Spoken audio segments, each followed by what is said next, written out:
సంక్రాంతికి రైతు భరోసా నిధులు విడుదల చేస్తామని ప్రకటించిన తెలంగాణ సర్కార్ ఆ దిశగా స్పీడ్ పెంచింది. డిప్యూటీ సీఎం బట్టి విక్రమార్క నేతృత్వంలోని కేబినెట్ సబ్ కమిటీ సచివాలయంలో సమావేశమైంది. రానున్న యాసంగి పంటకు రైతు భరోసా అందజేసేందుకు ఖరారు చేయాల్సిన విధి విధానాలపై, నివేదికలో చేర్చాల్సిన అంశాలపై 2 గంటల పాటు చర్చించారు.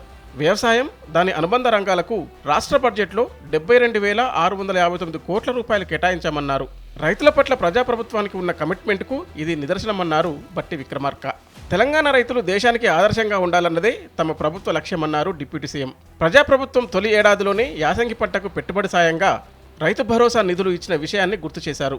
1,57,51,000 ఎకరాలకు 7,625 కోట్ల రూపాయల నిధులు రైతుల ఖాతాలో జమ చేసిన విషయాన్ని వారు గుర్తు చేశారు.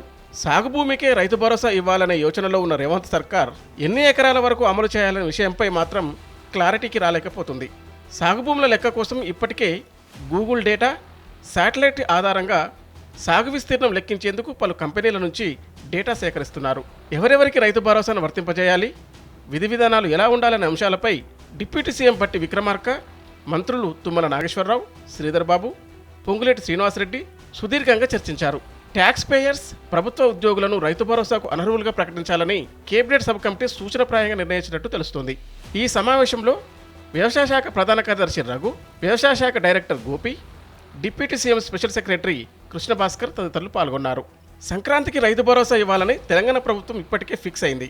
టైం దగ్గర పడుతున్న నేపథ్యంలో రైతు భరోసా ఎవరికి ఇవ్వాలి, ఎవరికి ఇవ్వద్దనే అంశంపై ప్రధానంగా ఫోకస్ పెట్టారు. కీలక అంశాలను చర్చించిన కేబినెట్ సబ్ కమిటీ మరోసారి సమావేశం కావాలని నిర్ణయించింది. ఈ నేపథ్యంలో రైతు భరోసాపై కేబినెట్ సబ్ కమిటీ ఎలాంటి రిపోర్ట్ ఇస్తుందనేది ఆసక్తికరంగా మారింది.